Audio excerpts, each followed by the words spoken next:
오늘은 봉독한 말씀을 가지고 우리가 그리스도인의 성품 중에 우리가 이제 온유 두 번째 시간 온유에 대해서 같이 좀 말씀을 나누려고 합니다.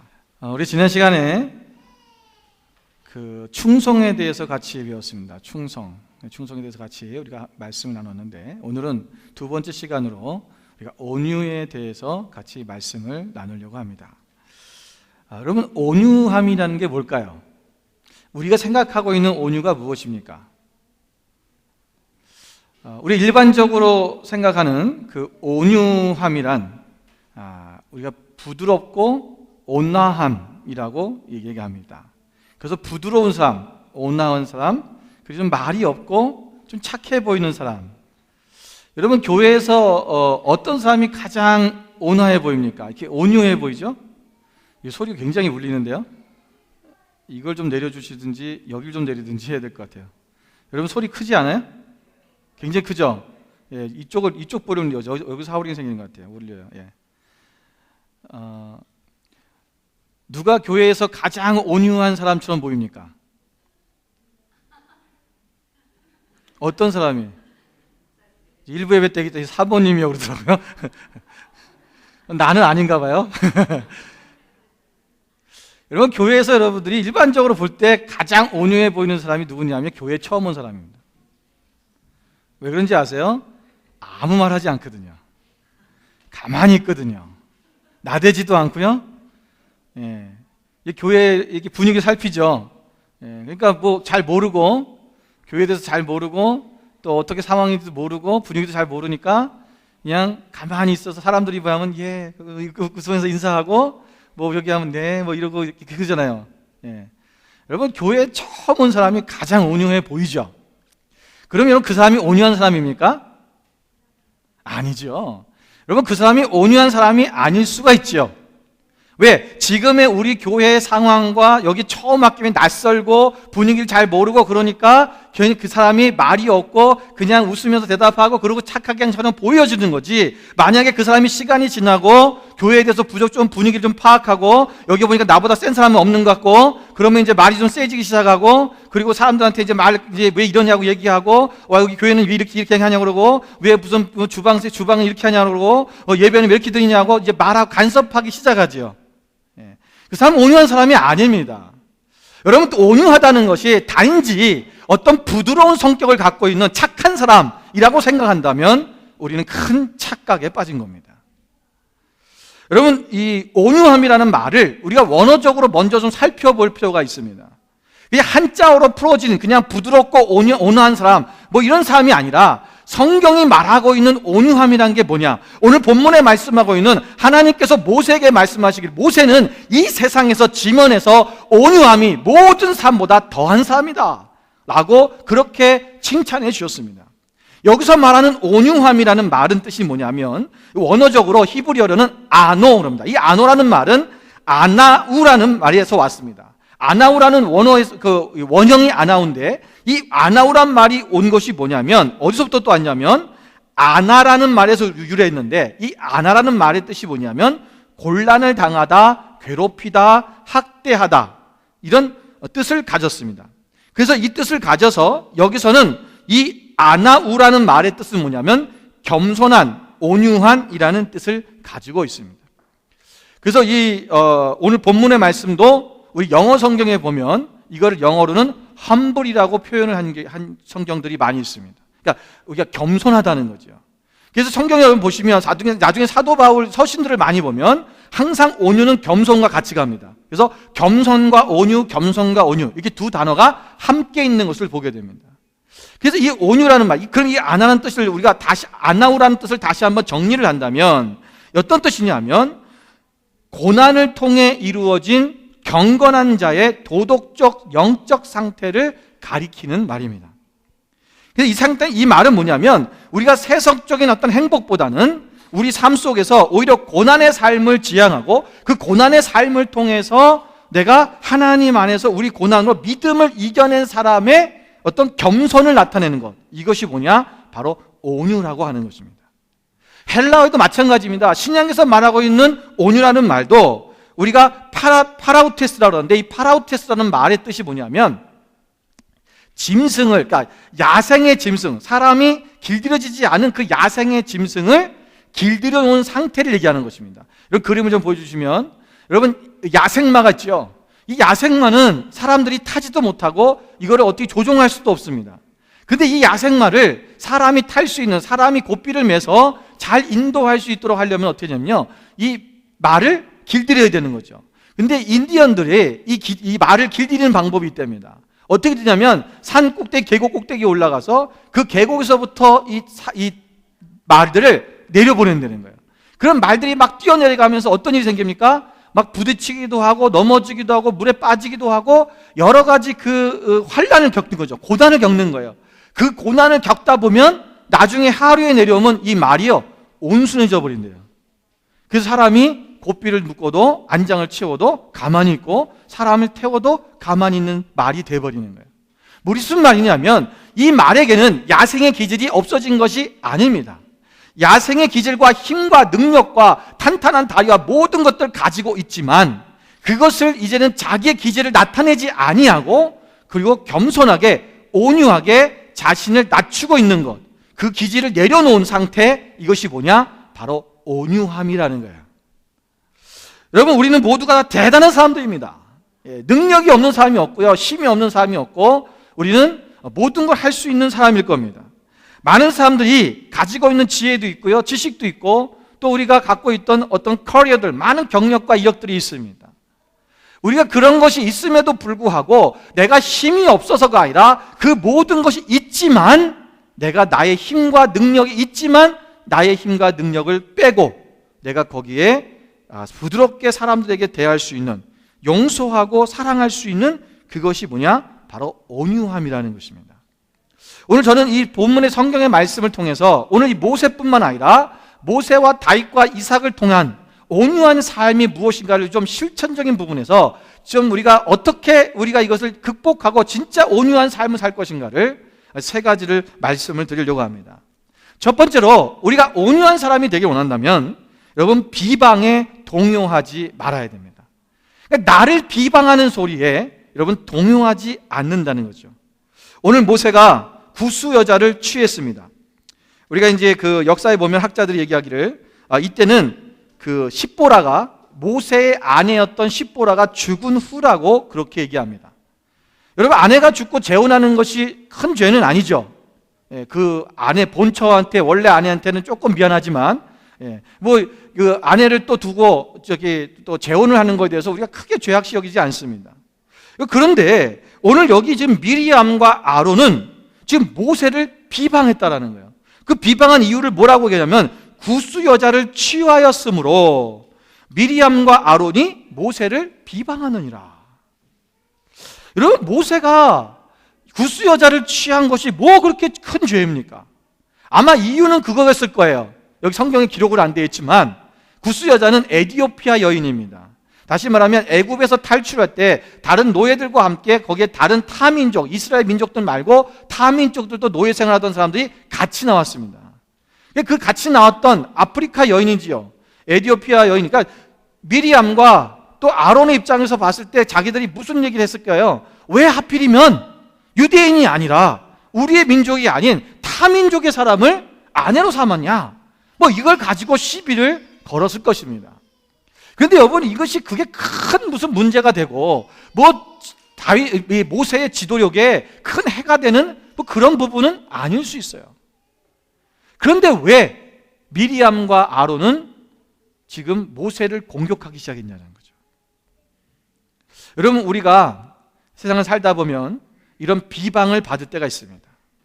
근데 사람들한테 비방을 받을 때 보면 내가 그게 비방받을 만한 일이 아닌데, 별것도 아닌데 그걸 가지고 사람들이 나에게 비방을 할 때가 있어요. 그 마음이 아프죠. 억울하죠. 왜 나한테 저럴까? 저 사람이 왜 저러지? 우리가 이해가 안 될 때가 너무나 많아요.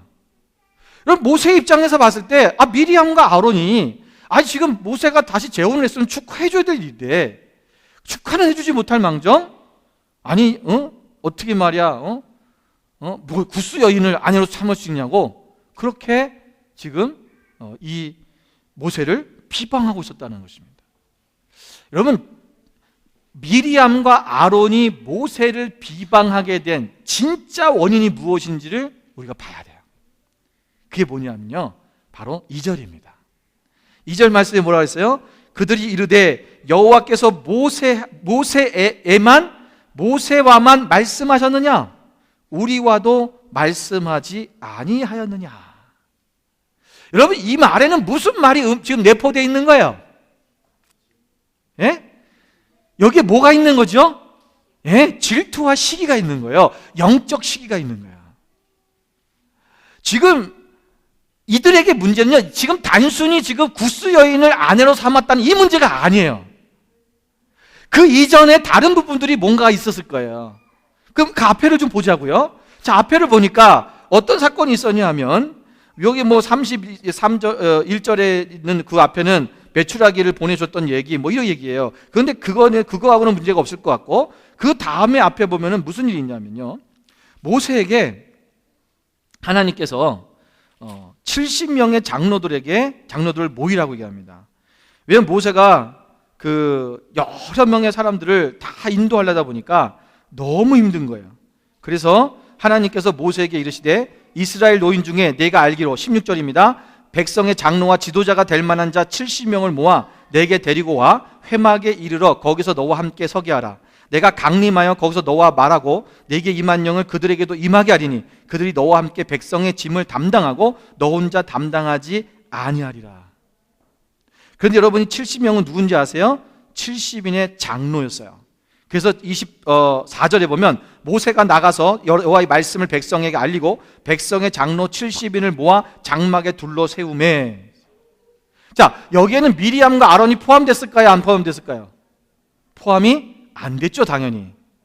미리암은 장로도 아니고요, 아론도 장로가 아닙니다. 아론은 지금 대제사장 역할을 하고 있는 거죠. 여러분, 지금 무슨 얘기냐면, 지금 이 출애굽한 이스라엘 백성들, 유대 민족의 지도자는 누구냐? 최고 지도자는 모세고요, 그 다음 지도자가 누구냐면 바로 대제사장 역할을 했던 아론이고요, 그 다음에 선지자 역할을 했던 미리암이에요. 이 세 사람이 어떻게 보면은 지금 모든 정권을 다 잡고 있는 겁니다.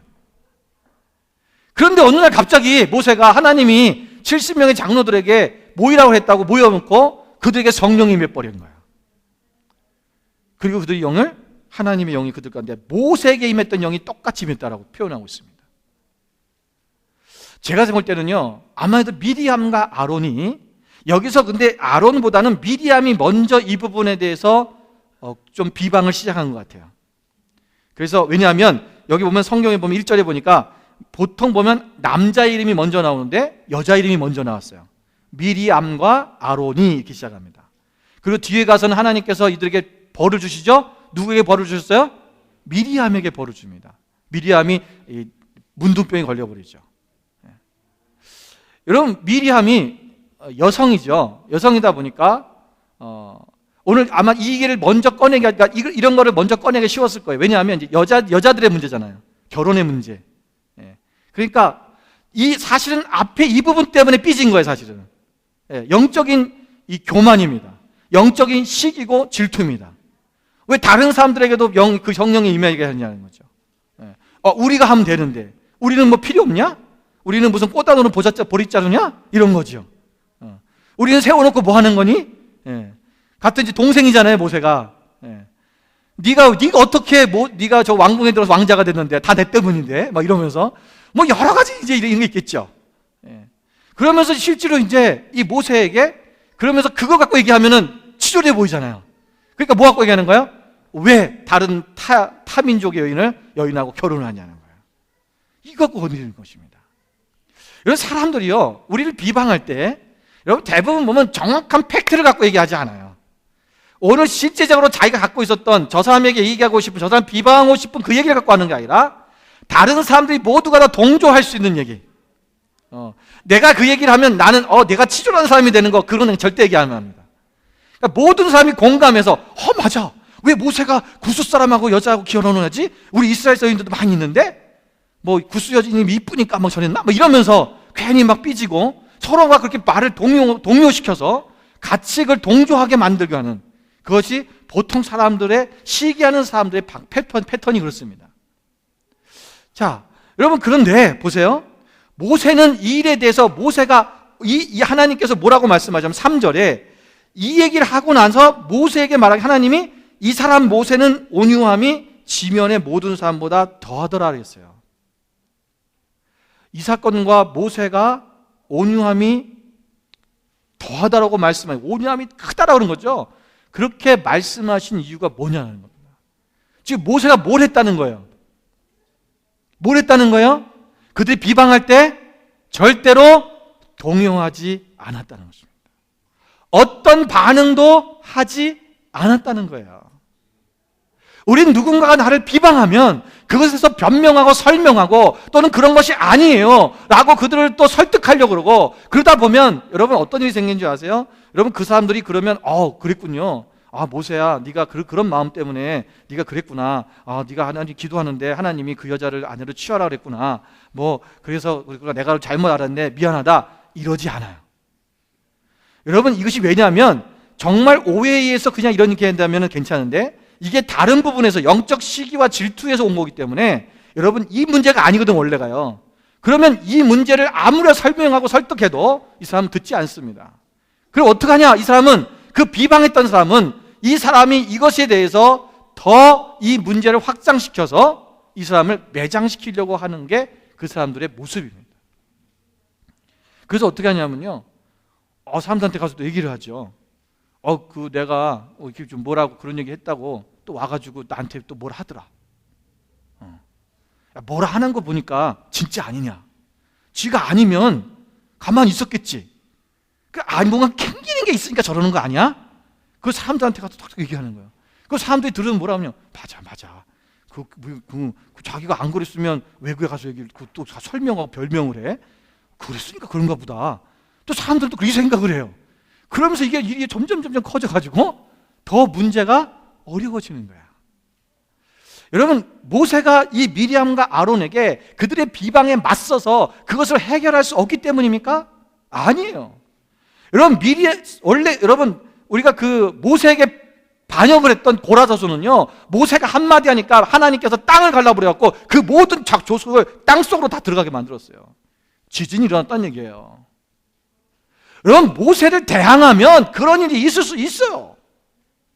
하나님께 능력을 주셨기 때문에 모세가 주신 능력으로 말미암아 모세는 자기를 비방하는 미리암과 아론을 어떤 방법으로든 그들이 잘못된 것을 알게 할 수도 있고, 그들의 잘못을 깨닫도록 어떤 책망과 또는 어떤 저주를 퍼부을 수도 있다라는 거야. 능력이 있지만, 또한 지도자로서 정치적으로도 그를 반역하고 그렇게 비방하는 사람을 어떻게 정지할 수도 있지 않겠어요? 그런데 모세는 그렇게 하지 않았다는 것입니다. 여러분, 힘이 없어서, 내가 능력이 없어서 가만히 쭈그리고 있는 것은 그건 온유함이 아니에요. 그건 부족한 거죠. 자기가 힘이 없으니까 그러고 있는 거예요. 여러분, 내가 그럴 만한 능력이 있고 힘도 있고 권력도 있고 그런 지위도 있음에도 불구하고 내가 그것에 대항하지 않는, 그 비방에 대항하지 않고 내가 가만히 내가 있을 수 있는, 동요하지 않는 이 마음, 이것이 바로 뭐냐? 바로 온유함이라는 것입니다. 여러분, 오늘 우리가 그렇게 동요하지 않고 그럼 가만히 있으면 우리는 늘 당하는 거 아닙니까? 크리스찬들은 꼭 당하면 살아야 됩니까? 라고 질문을 하시는 분들이 있습니다. 여러분, 그런데 보세요. 오늘 2절 말씀을 다시 한번 보세요. 그들이 이르되 여호와께서 모세와만 말씀하셨느냐, 우리와도 말씀하지 하셨느냐. 여러분, 이 말을 누가 들었어요? 누가 들었어요? 모세가 듣고 또 누가 들으셨어요? 하나님이 들으신다는 거야. 여러분, 우리는 이 말을 나만 들었다고 생각을 해요. 그러니까 이것 때문에 너무 힘들어하는 거죠. 그런데 내가 나만 들은 것이 아니라 이런 말은, 나를 비방하는 말을 하나님도 들으신다는 것입니다. 그래서 이 문제를 누가 해결하셨어요? 하나님이 해결하시는 거예요. 여러분, 우리가 먼저 나가서 이 문제를 해결하려고 달려들면 하나님이 움직이지 않습니다. 그래서 일이 꼬이는 거예요. 어려워지는 거예요. 그런데 하나님도 들으셨죠? 하나님 하나님께서 이 일을 해결해 주세요 하고 기도하며 주님 앞에 머물러 있으면 하나님께서 이 일을 역사하시는 거예요. 만약에 여러분 모세가 미리암과 아론을 불렀어요. 백성들 앞에 불러놓고 내가 지금 이를 한 것에 대해서 이들이 비방하는데 이게 뭐가 잘못됐느냐, 우리 누가 잘못됐는지 한번 얘기해보자. 그러면서 미리암과 아론을 면박을 주거나 또는 거기서 어떤 죄를 범죄를 무슨 어떤 어떤 죄를 해서 무슨 처벌을 하거나 만약에 이랬다면 모세는요 백성들 앞에 지지를 얻지 못했을 거예요. 그냥 모세는 어떤 사람? 무서운 사람, 자기의 형제들도 치는 사람, 과감없이 치는 사람. 사람들은 무서워 떨겠죠. 그리고 모세를 감히 어떻게 못하고 이제 비방하지 못하겠죠. 그런데 되려 모세는 어떤 사람이 되냐면 모세는 백성들이 그를 존경하고 사랑하는 사람이 되지 못한다는 것입니다. 근데 하나님이 일하셔 버리니까 하나님께서 그의 잘못을 얘기하시고 그리고 미리암에게 문둥병에 걸리게 하셔서 그를 깨닫게 하시고 나니까 모든 백성들이 하나님을 두려워하고 모세를 사랑하고 두려워하는 이러한 일들이 일어나게 되는 것입니다. 여러분 고린도서 4장 10절부터 13절에 보면 사도 바울은 이렇게 고백을 합니다.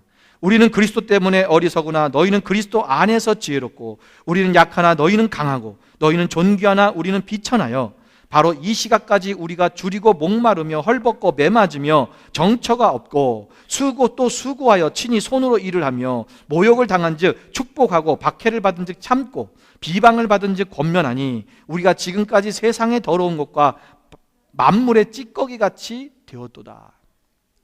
여러분 이 내용이 뭔지 아십니까? 오늘 고린도 교회를 향해서 사도 바울이 무슨 얘기를 하냐면 고린도 교회는요 은사가 강력하게 났던 교회입니다. 능력이 있었지요. 그러니까 자기들 안에 엄청난 은사와 능력이 있으니까 서로 간에 자기들 다툼이 일어나기 시작했습니다. 자기의 은사가 최고고 뭐 남의 은사는 좀 무시하고 막 이런 식으로 서로가 자기 은사를 나타내고 드러내려고 막 서로가 막 싸움이 사랑이 없는 교회가 되어버렸다는 거죠. 그래서 사도 바울이 지금 얘기하는 게 뭐냐면 내가 그리스도 때문에 어리석게 되었다라는 거예요. 내가 어리석은 것이 아니라 어리석게 되어졌다는 거죠. 그리스도 안에서 너희들은 지혜롭지만 나는 약하다. 그리고 너희는 강하고 너희는 존귀하나 나는 비천하다. 내가 수고하여 손으로 일을 했고 모욕을 당하나 축복하고 박해를 받으나 참았다. 비방을 받으나 권면하니 우리가 지금까지 세상의 더러운 것과 만물의 찌꺼기같이 되었다라는 거예요. 무슨 말입니까? 여러분 하나님 앞에 사람들이 나를 비방하고 때로는 나에게 모욕을 하고 그런 일이 있어도 오늘 사도 바울은 그것에서 참고 인내하고 되려 그것을 갚지 않고 그것을 권면하며 인내했다라는 거예요. 그래서 자신이 무엇이 되냐면요 만물의 찌꺼기같이 되었다라는 거예요. 여러분 만물의 찌꺼기가 뭡니까?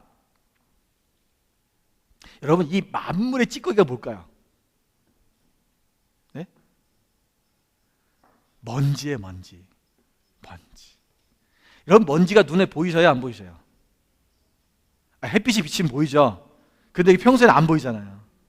우리가 눈에 안 보일 정도로 그렇게 내 자신이 없어졌다라는 것입니다. 나의 자존감이 없었다는 얘기가 아닙니다. 내 자신의 존재를 나를 완전히 죽었다는 거예요. 내가 이 세상 속에서 사람들이 나에게 그런 어떤 어려운 모욕과 비방과 나에게 그런 어려운 환난 가운데 있었어도 나는 그곳에서 내가 힘이 있고 능력이 있고 지혜로운 자지만 내가 없는 것처럼 살았다는 것입니다. 이게 뭐예요? 온유함이라는 거예요. 여러분 사도 바울이 얼마나 능력 있는 사람입니까? 여러분 가문으로 따지면요 바리새파입니다. 가말리엘 문화생입니다. 최고의 학벌을 갖고 있는 사람입니다. 로마 시민권을 갖고 있습니다. 여러분 그 당시에 누릴 수 있는 모든 것을 누린 사람이 누구냐? 사도 바울입니다.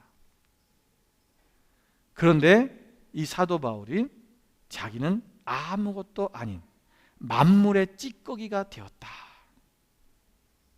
오늘 우리가 여러분 내가 능력이 없어서 해볼래? 내가 어떤 사람인데 그게 아니라 내가 아무것도 없는 것처럼, 아닌 것처럼 여러분 그렇게 동요하지 않고 반응한 그런 사람이 진정한 하나님 앞에서 우리가 쓰임받는 온유한 사람이 되는 것입니다. 디도서 3장 2절 말씀에도 아무도 비방하지 말라, 다투지 말며 관용하며 범사의 온유함을 모든 사람에게 나타낼 것을 기억하게 하라. 너희가 아무도 비방하지 말라는 것, 나를 비방하는 사람도 비방하지 말라는 것입니다. 다투지 말라는 것입니다. 그들을 관용하라는 거예요. 포용해 주라는 것입니다. 그러면 너희가 그래서 그렇게 해서 범사의 온유함을 모든 사람에게 나타나게 해라. 모든 사람에게 나타나게 해라. 그래서 그들이 그것을 기억하게 해라. 오늘 우리의 온유함이 그들 가운데 나타나지고 사람들이 나타나지고 기억되어진다. 예수님께서 십자가에 달리시기 위해서 오늘 예루살렘을 입성하신 종료주일로 지키는 날입니다. 예수님이 예루살렘 성에 입성하실 때 뭘 타고 가셨습니까? 나귀 새끼를 타고 가셨어요. 여러분, 나귀 새끼를 원래는 어떤 승리에 입성할 때 개선 장군이 승리하면서 그 어느 성을 입성할 때는요, 말을 타고 가는 것입니다. 멋있는 백마를 타고 뽐을 내면서 내가 이렇게 승리했다, 개선 장군이다 그러면서 가는 것입니다. 그런데 예수님께서는 그런 말을 타신 것이 아니라 나귀 새끼를 타셨다는 거예요. 여러분, 그 뭐야? 겸손의 상징입니다. 예수님께서는 이 땅에 오셨을 때 우리를 섬기러 오셨고 종으로 오셨다고 말씀하셨습니다. 내가 너에게 모든 것을 다 주기를 원하셨다. 여러분, 예수님이 자기를 위해 십자가에 못 박고 자기를 잡아가는 사람들을 위해서 예수님께서 그들에게 대항할 힘이 없습니까? 능력이 없습니까? 아니에요. 그런 힘과 능력과 모든 권한을 가지고 있는 주님인데도 불구하고 예수님께서는 그들에게 대항하지 않으셨습니다.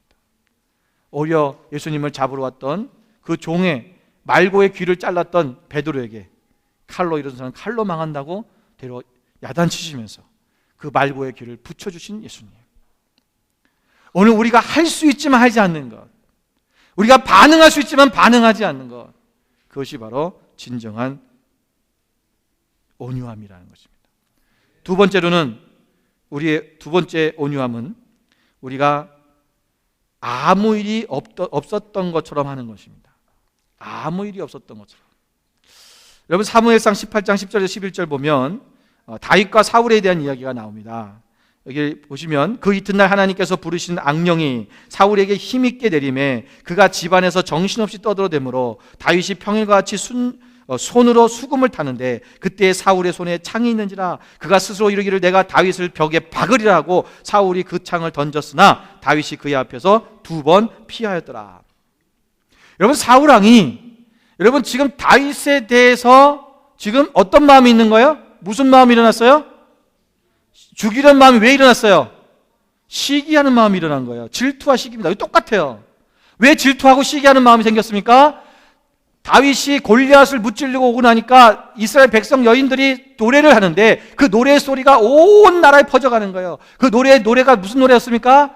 사울은 천천히요, 다윗은 만만이라. 여러분, 이 소리를 들은 사울은 자기도 천천히라고 말한 그 얘기는 듣지 아니하고 다윗이 만만이라고 하는 것에 비교하면서 어떻게 해요? 시기와 질투가 일어나기 시작합니다. 여러분, 시기와 질투가 일어나면 이 시기와 질투라는 이 문을 통해서 어둠의 영이 쑥 들어옵니다. 여러분, 우리 안에 어둠의 악령들이, 어둠의 영이 들어오는 방법이 뭐냐면요, 내 안에 그것을 열어줄 수 있는 문들이 있어요. 그게 뭐야? 시기, 질투, 미움, 분노 또는 음란, 이런 모든 것들이 우리 안에 문이야, 문. 그래서 내가 그것을 행하고 그런 마음을 가지면 어둠의 영이 들어올 수 있는 통로를 열어줘 버리는 거예요. 이게 악령이 지금 어때요? 들어왔다는 거잖아요. 악령이 들어와서 그 다음에 어떻게 그가 집안에서 정신없이 떠들어댄다. 이게 악한 영 중에서 좀 강한 게 들어온 거예요. 그러니까 사람 정신이 미쳐지는 거죠. 그러니까 막 중얼중얼하고 다니는 거예요. 막 떠들어다니는 거예요. 여러분, 미친 사람들 보면, 정신 이상자들 보면 그렇게 다니잖아요. 그 상태가 됐다는 것입니다. 그리고는 지금 다윗이 자기를 위해서 수금을 타고 있는데 그 수금을 탄 다윗을 죽이려고 창을 어떻게 했어요? 던지려고 하는 거죠. 그 던지려고 하고 있는데 이 지금 뭐하래요? 그냥 던지는 것이 아니라 지금 다윗을 어떻게 하냐? 벽에 박아버리겠다, 죽여버리겠다는 거예요. 사실 사울의 마음이 아닙니다. 사울 안에 있는 어둠의 영이 그렇게 하는 거예요. 자, 여러분, 사울 왕이 창을 던졌어요. 그런데 다윗이 이 창을 피했습니다. 2번이나 피했다 그랬어요. 여러분, 지금 거리가 여러분 보시는 그림에 나오는 것처럼 그렇게 가까운 거리는 아닙니다. 여러분, 중세 때 그린 성화들은요 전부 다 좀 가짜가 많아요. 그러니까 그 현실과 좀 맞지가 않아요. 예수님의 최후의 만찬도 테이블에 앉아서 식사하잖아요. 그러니까 그 시대에 맞게끔 만드는 거예요. 중세 시대에. 근데 예수님 당시하고는 틀리죠. 자, 그런데 여러분 보세요. 2번이나 창을 던졌는데 이걸 피할 수 있는 능력이라면 여러분, 이 창을 되받아서 던질 수 있는 능력은 없을까요?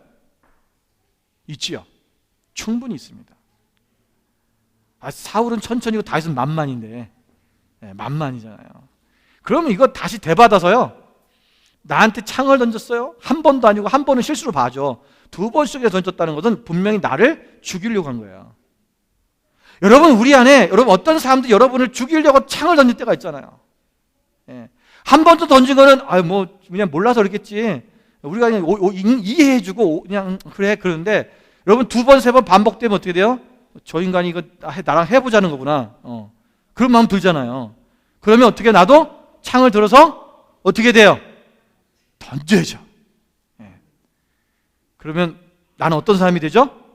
나도 힘이 있는 사람, 능력 있는 사람, 그리고 저 사람보단 강한 사람.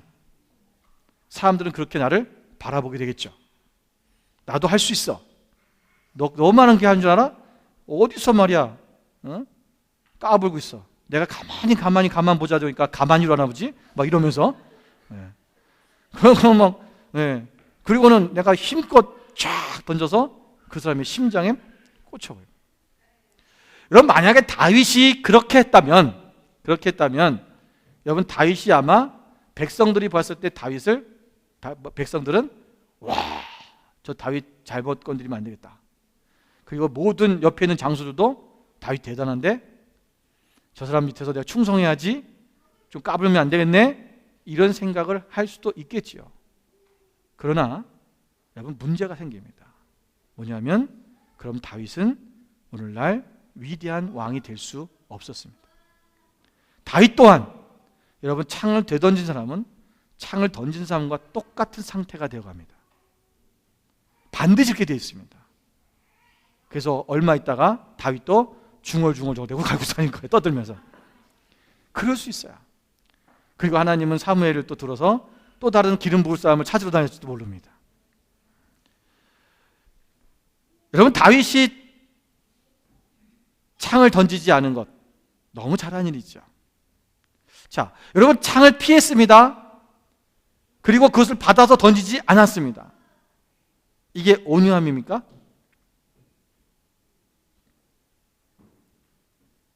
여러분, 이것이 온유함이라고 말할 수도 있어요. 그런데 정말 하나님의 사람들의 온유함은 여기까지가 아니에요.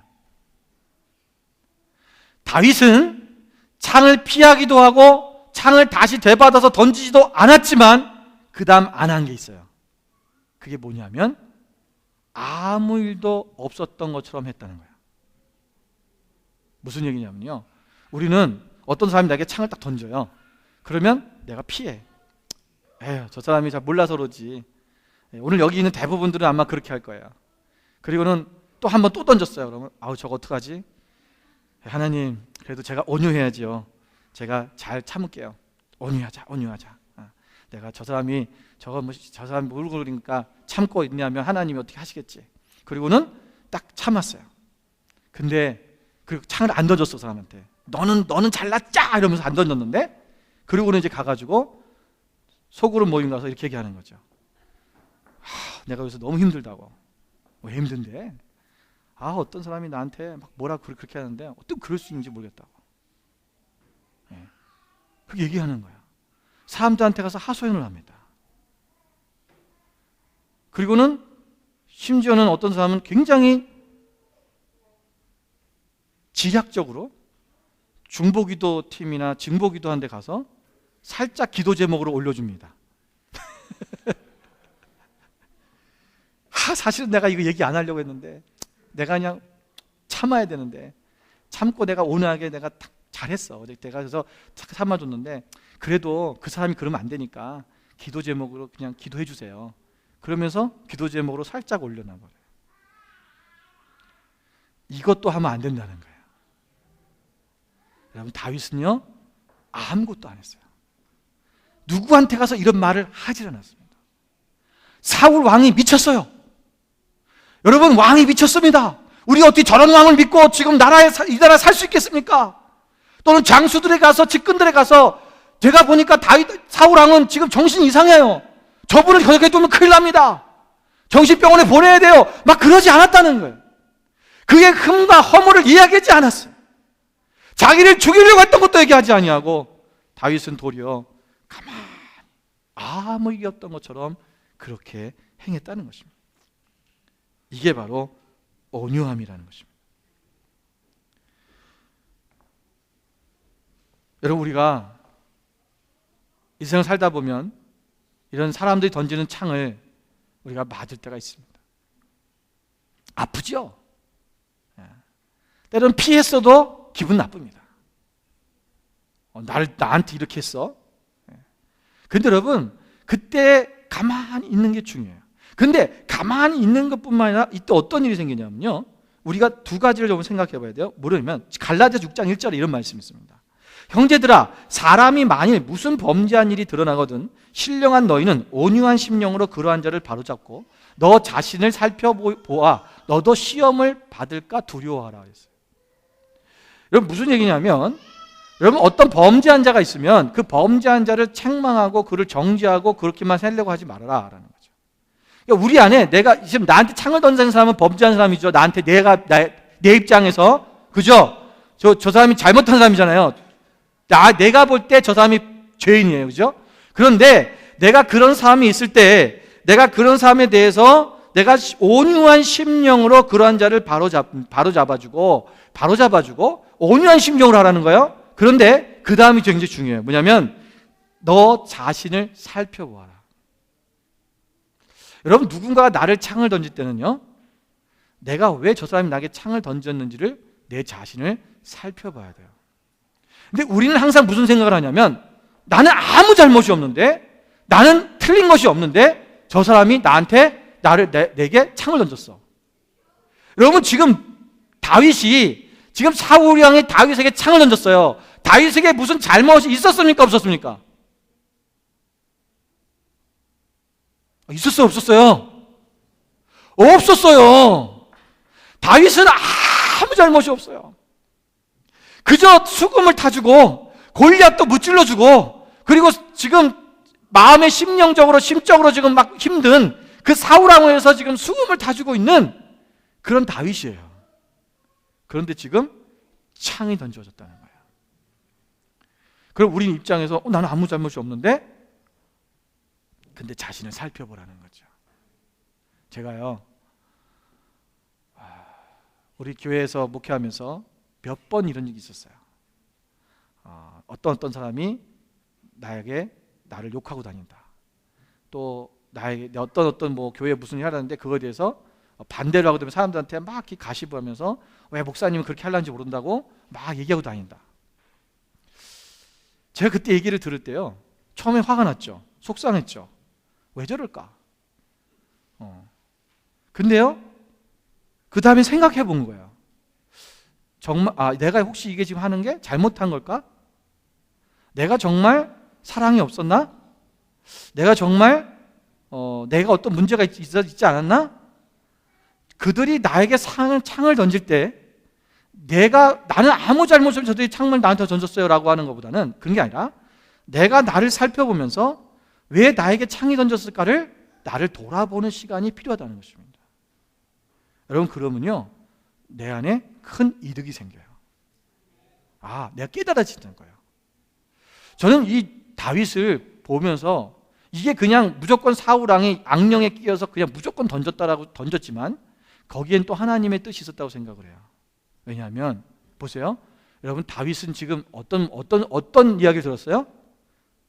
어떤 걸 들었죠? 다윗은 사울은 천천히요, 다윗은 만만이라. 여러분, 사울 왕과 다윗이 똑같이 들었을 거예요. 모든 백성이 들었습니다. 근데 사울은 이 이야기를 듣고 시기와 질투가 일어났어요. 그럼 다윗은 이 얘기 듣고 어떤 마음이 일어났을까요? 교만한 마음이 일어날 수도 있지요. 뭐 그랬다고 성경에 나오지 않지만 그럴 수도 있지요. 아, 내가 만만이야. 나는 사울 왕보다 더 많은 사람을 내가 이런 했어. 내가 골리앗도 죽였어. 어떤 이런 마음이 인간이기 때문에 오지 않을 거라는 것은 우리가 보장할 수가 없어요. 오늘 이 창이 던져졌을 때 아마도 다윗은 자신을 다시 한번 돌아봤을 겁니다. 오늘 나에게 왜 창이 던져졌을까? 나에게 아주 교만한 마음이 있지 않을까? 자신을 돌아보는 거죠. 여러분, 다윗이 그때 후에 사울왕을 피해서 도망 다닐 때 사울왕이 그 굴 속에 다윗과 그 부하들이 숨어있는 굴에 들어와서 저기에 변을 보려고 들어온 적이 있습니다. 그때 그 측근들이 뭐라 했어요? 왕이시여, 다윗이시여, 지금 사울왕이 여기 왔는데 하나님께서 지금 기회를 주신 겁니다. 죽입시다. 그런 거예요. 다윗이 안 된다. 하나님의 기름 부은 자를 어떻게 죽일 수 있냐. 그러면서 뭐냐면 그 사울왕의 옷깃을 칼로 잘랐어요. 그리고 그걸 가지고 갑니다. 그리고는 그걸 들고서 나중에 사울왕에게 하죠. 사울왕이요, 아버지요, 내가 당신을 이렇게 죽일 수 있는데 죽이지 않았습니다. 그런데 나중에 다윗이 이 문제 때문에 회개를 해요. 뭘 회개하냐면 하나님이 기름 부으신 하나님의 왕을 자기가 그것도 옷을 조금 자른 것에 대해 회개하는 거예요. 그것도 하지 말았어야 되는데.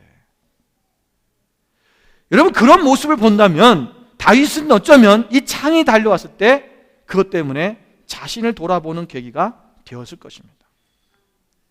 여러분, 오늘 누군가가 나에게 창을 던진다면 여러분, 그것에 속상하고 마음이 아프고 힘들 수 있지만 우리를 살펴보는 시간이 되시길 바랍니다. 아, 내가 혹시 뭘 잘못했을까? 그래, 내가 혹시 저 사람들이 말한 것처럼 정말 그런 잘못을 하지 않았을까? 내가 정말 그렇게 내가 사랑이 많다고 하면 사랑이 없는 사람이 아닐까? 내가 온유하다면서 나는 온유하지 않은 사람이 아니었을까?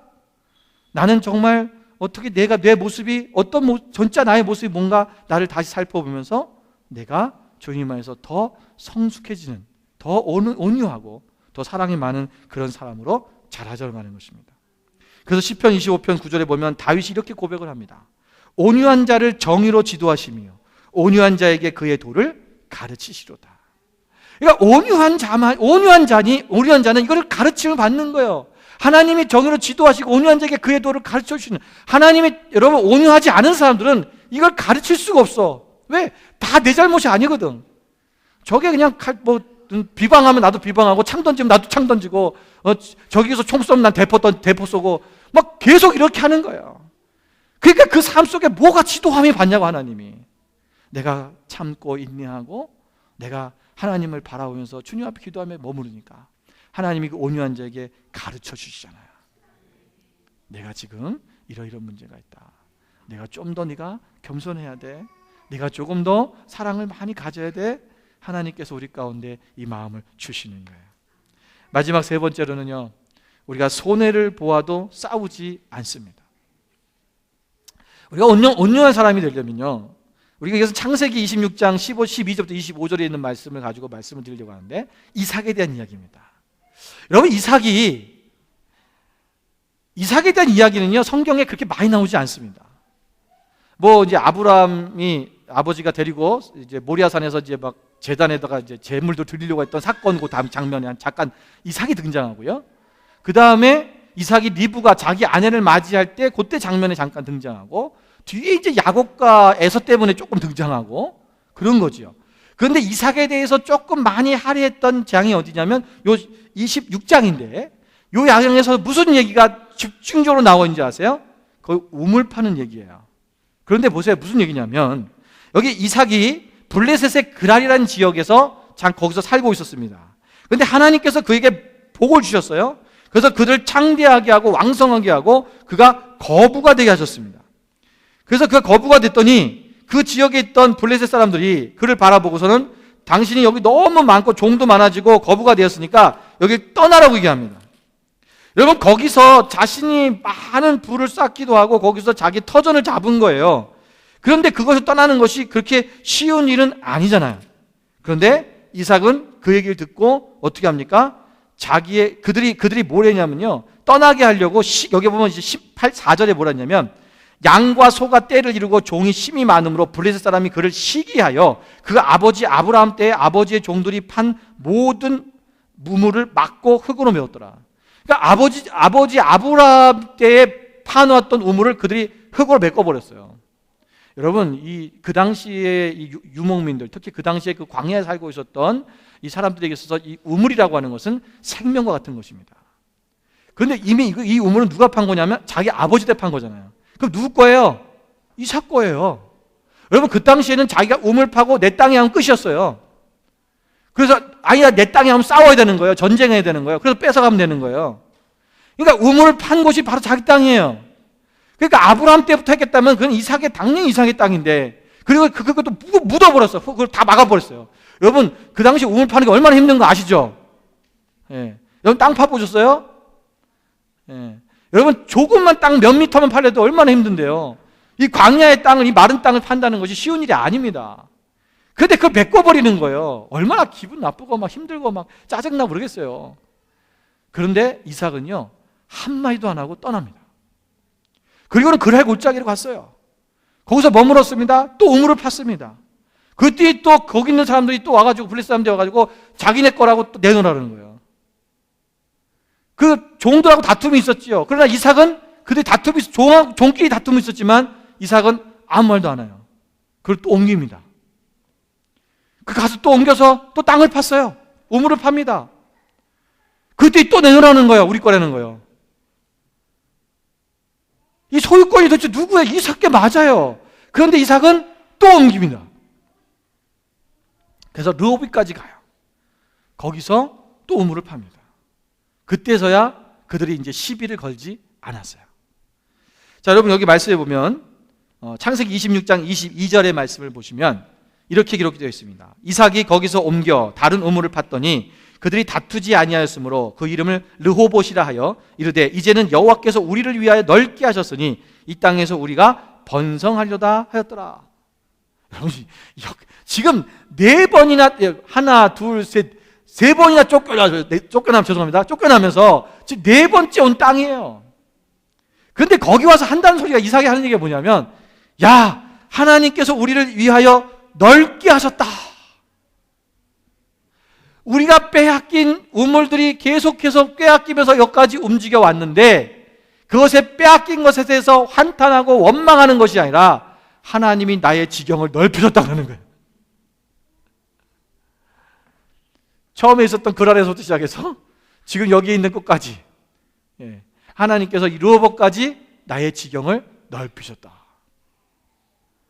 여러분, 이 사고가요, 뭐예요? 그냥 하나님이 일을 행하시는 하나님을 찬양하고 하나님을 높여드리는 거예요. 세상 사람들과 싸우지 않습니다. 그건 내 거야 하고 다투지 않았어요.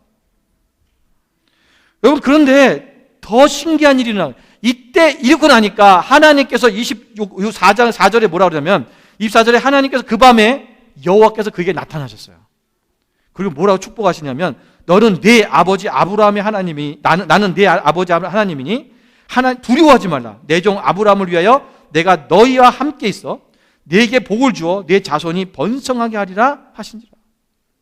하나님께서 다시 아브라함에게 하셨던 언약을 이삭과 언약을 맺습니다. 도대체 이삭이 뭘 한 거예요? 아무것도 한 게 없어요. 도망 다닌 거예요. 피한 거예요. 그냥 간 거예요. 안 싸우고 간 거예요. 근데 하나님이 축복하셨어요. 그 다음에 보세요. 더 엄청난 일이 일어납니다. 26절부터 28절을 보겠습니다. 아비멜렉이 같이 한번 읽겠습니다. 아비멜렉이 그 친구 아우삭과 군대 장관 비골과 더불어 그랄에서부터 이삭에게로 온지라. 이삭이 그들에게 이르되 너희가 나를 미워하여 나에게 너희를 떠나게 하였거늘 어찌하여 내게 왔느냐. 그들이 이르되 여호와께서 너와 함께 계심을 우리가 분명히 보았으므로 우리의 사이 곧 우리와 너 사이에 맹세하여 너와 계약을 맺으리라 말하였노라. 여러분, 이상하지 않습니까? 여러분, 이삭은 싸우지 않고 피한 거예요. 그냥 갔어요. 싸운 적이 없어요. 그런데 하나님께 축복을 받았고요.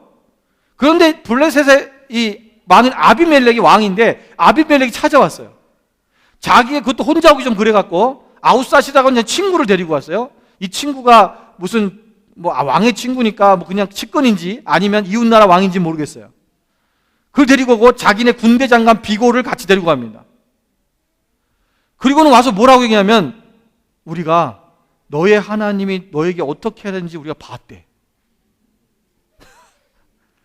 아니 그냥 피해 갔는데 야 우리 거야 내놔 하고 가라니까 가고 우리 거야 내놔 하고 가고 그랬는데 너희와 함께 계시는 하나님 여호와께서 너희와 분명히 함께 했다는 걸 내가 분명히 봤다.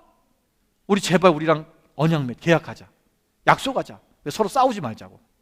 전쟁하지 말자고 지금 언약을 맺자는 거예요. 맹세하자는 것입니다. 계약을 맺자는 거예요.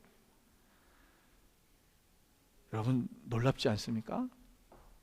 싸우지 아니하고 다투지 아니하고 내 것이라고 주장하지 아니하고 그냥 그들이 달라는 대로 주면서 그냥 피했는데 꼭 힘이 없는 것처럼 능력이 아무것도 없는 것처럼 그렇게 행했는데 되려 그 아비멜렉은 그에게서 하나님이 함께 하심을 보았다고 자기들이 먼저 화친을 맺자고 찾아왔다는 거예요.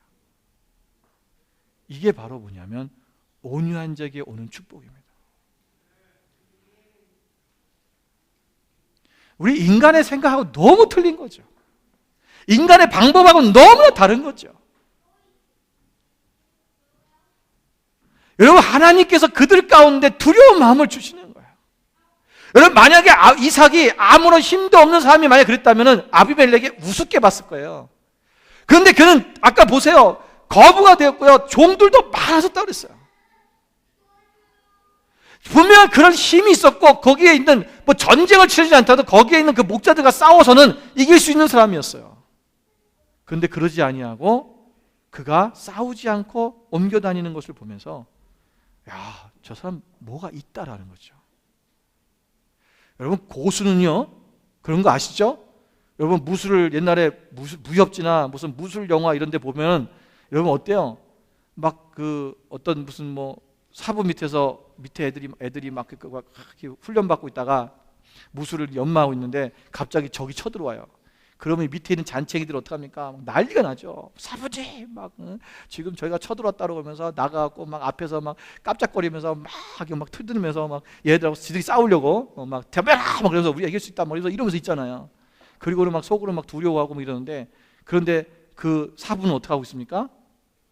자기의 방에 딱 앉아서 가부좌를 들고 앉아서 그 얼굴에 미소는 탁 지고 아무 일이 없는 것처럼 탁 하고 앉아있어요.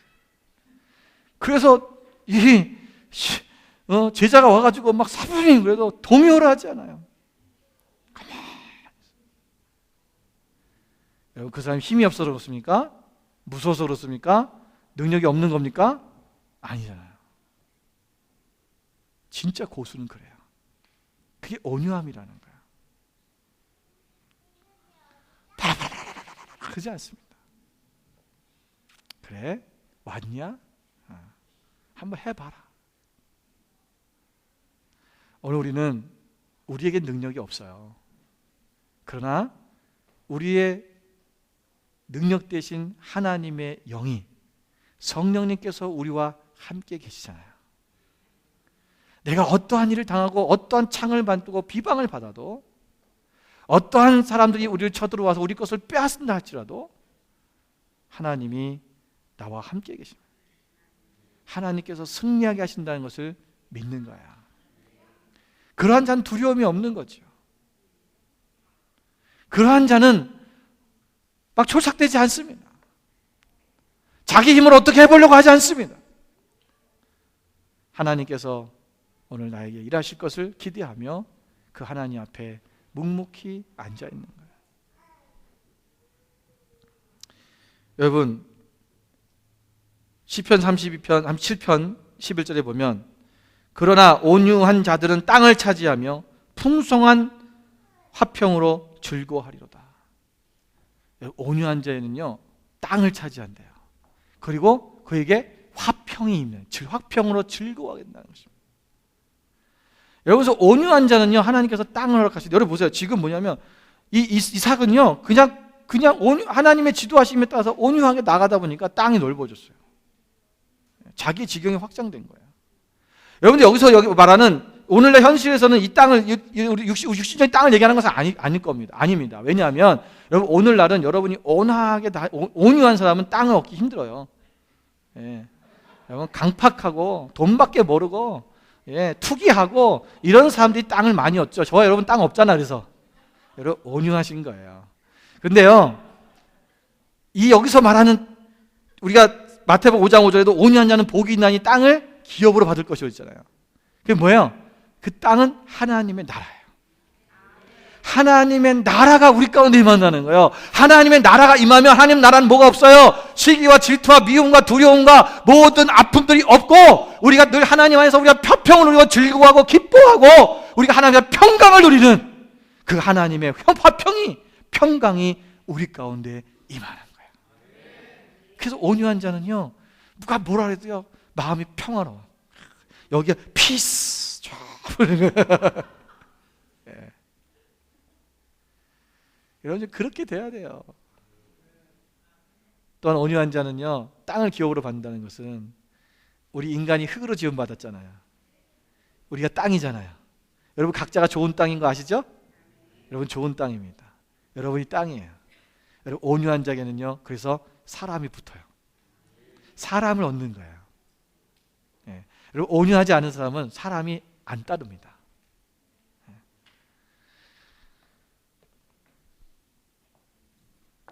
여러분 온유한 자는 이 마음밭을 땅을 개간하는 것처럼 날마다 우리의 마음밭을 개간해야 됩니다. 그래서 우리가 하나님 앞에서 내 마음을 또 개간, 우리가 기경이라고 그러는데 땅을 엎는 거죠.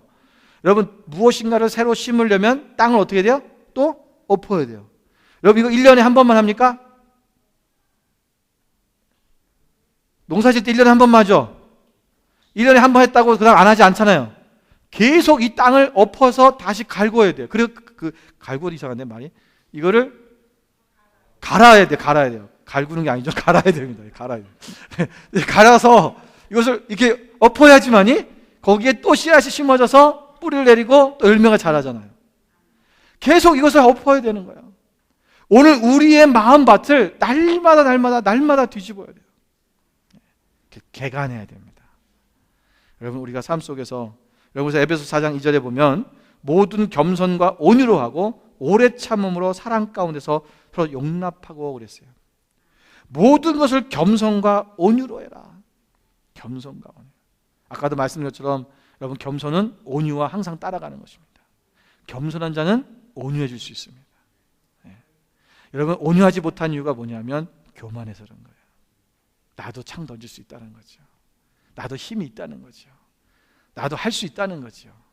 너만 하냐는 거죠. 그런 것이 우리 안에 자꾸만 쌓아져 있다 보면 여러분 우리가 온유해지지 못하는 거예요. 여러분은 온유한 사람입니까? 온유하지 않은 사람입니까? 온유하십니까? 아직은 덜 온유합니까? 제가 가르쳐 드릴게요. 여러분 온유하려고 온유한 사람이 되겠다고 날마다 작심하며 사십니까? 그렇게 사십니까? 그럼 여러분 아직 온유한 사람이 아닙니다.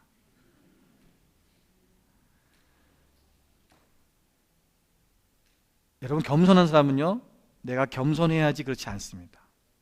내가 겸손해야지 않은 것은 겸손해야 돼라고 생각한다는 것은 이미 내가 뭔가 자랑할 거리가 있고 내가 뭔가 나를 드러낼 게 있다라는 거죠. 내가 교만하다는 거예요. 그게 온유함도 마찬가지입니다.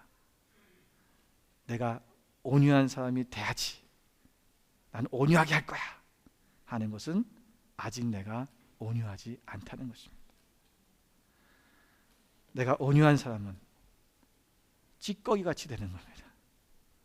만물의 찌꺼기, 먼지 같은 존재, 아무것도 보이지 않고 아무에게도 나타나지 않고 아무에게도 내 감정을 드러내지 않고 아무에게도 비방하지 않고 아무에게도 똑같이 내가 원수를 갚지 아니하고 오직 하나님 안에서 성령의 인도하신 가운데 그분을 의지하며 하나님의 인도하신 가운데 맡기고 하나님이 하실 것을 의지하고 그분이 주신 그 화평을 누리며 살아가는 사람.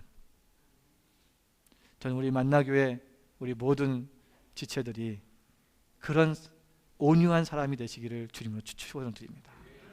그래서 모든 사람이 우리의 그 온유함이 나타남을 보고 그것을 기억할 수 있는, 만나교회 교인들은 정말 온유해, 예수님의 성품을 닮았어 라고 할 수 있는 저 여러분 되시기를 주님으로 축원을 드립니다. 기도하겠습니다.